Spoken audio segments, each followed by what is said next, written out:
The clout doesn't make you a good doctor. It's the little things that add up.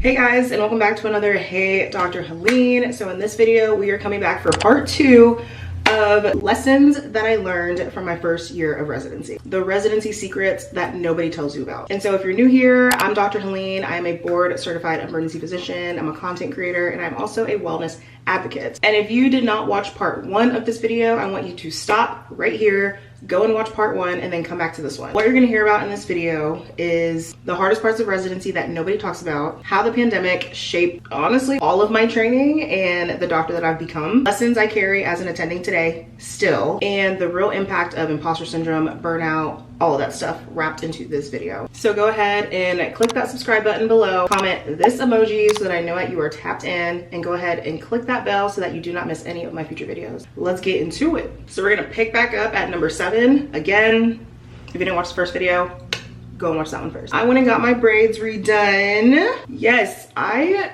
have been loving this color. And we are officially in the fall, sadly, because I really love summer. But I was like, I want to keep these braids going into the fall. So I went and got them retouched yesterday. I'm just really feeling myself. So if you see that, just know it's the braids. Okay. Starting back at number 7 while I rush and get ready for church is that the small wins really do matter. In residency, right? It's like you always feel as if you have to make this big win or have this big accomplishment or make this big life saved or something that brings you some type of recognition, I guess. And sometimes that win is not saving someone's life. Sometimes it's getting a really hard IV that everyone else kept missing and you were able to get. Sometimes it's explaining something to a patient in a way that they can understand that nobody else has explained to this patient in the past. Sometimes the win is thinking of that rare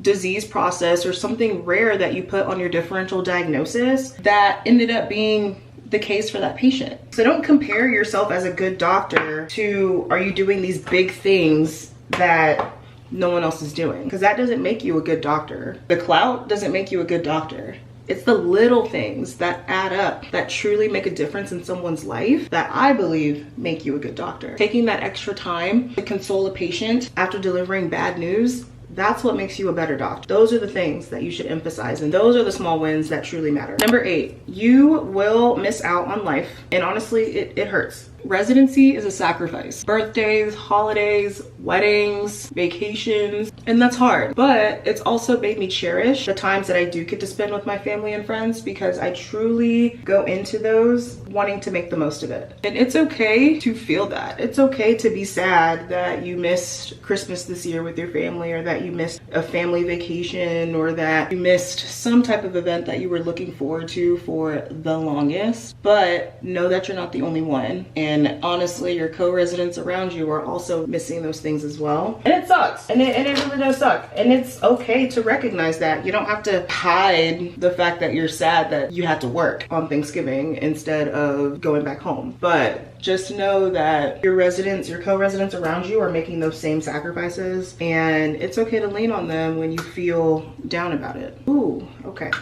We gotta leave in like 10 minutes. Number 9, residency will break you and then build you up. I hope this doesn't show up as like, because I literally look gray and I don't like that. Okay, maybe when I do my eyebrows. Hold on, let's take a pause because do I need to start over? Number 9, residency will break you. Residency will make you feel like you are worth nothing. Residency will bring you down. Residency will put you down. Residency will make you wonder why the heck you're doing this in the first place. It will literally break you down.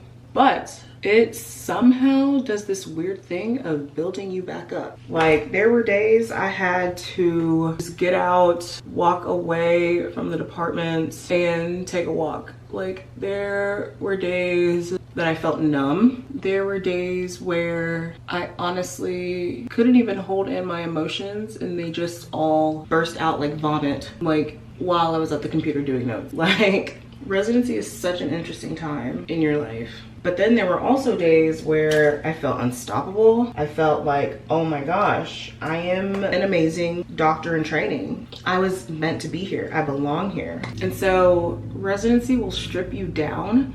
And I don't know if it's just like built that way to be some kind of like humbling experience or what, but when you get built back up, you become this more resilient person than you were before. And I think that carries you super far when you start practicing on your own as an attending, because it's like you're gonna see some stuff in your career that nobody should ever see or experience multiple times in a row. Like, there's nothing normal about witnessing death on a daily basis, talking to families about death, delivering bad news, but unfortunately it's going to be part of your job. And it's something about that humbling experience that I think helps to keep things into perspective, because the day that you become a cocky doctor or a know-it-all doctor or a doctor who doesn't ask for help because you think it makes you weak or your pride is too strong, that's when bad things happen, because you're no longer humble and you're gonna let your own pride lead to your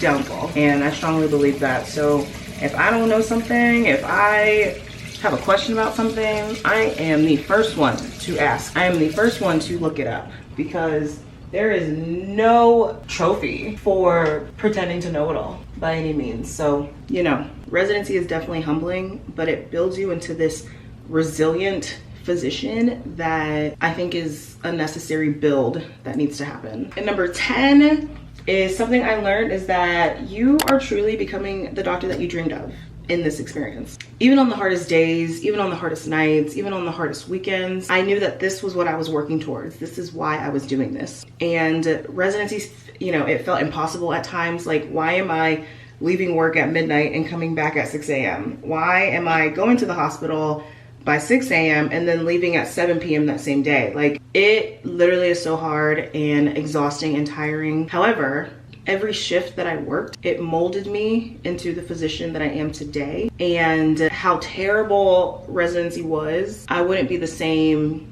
doctor that I am today. And because of that, I'm thankful for residency. So yeah, that first year of residency teaches you a lot. And the thing is, like, everything is coming to you at like the speed of a plane, because you only have a couple of years to pretty much become an expert, and you got to hit the ground running. And so it feels like a lot. You know, people use the whole drinking water from a water hose analogy. It honestly feels like 2 water hoses, and you're trying to drink from both, and you're like, oh my gosh, I don't know if I'm getting it all. That's a normal feeling. Everybody feels that way. Just embrace it and try as hard as you can. That first year of residency, it was brutal, but it was also transformational. And out of that first year, I became so confident, but also confident in what I did not know, so that I would remain humble throughout the rest of my training. And I think that's so important. So if you're about to start residency, if you are in med school right now, I just want you to remember this. It's not about being perfect.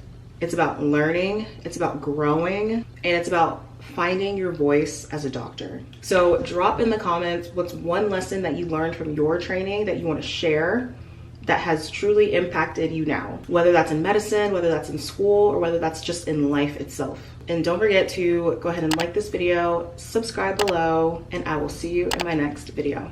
Bye.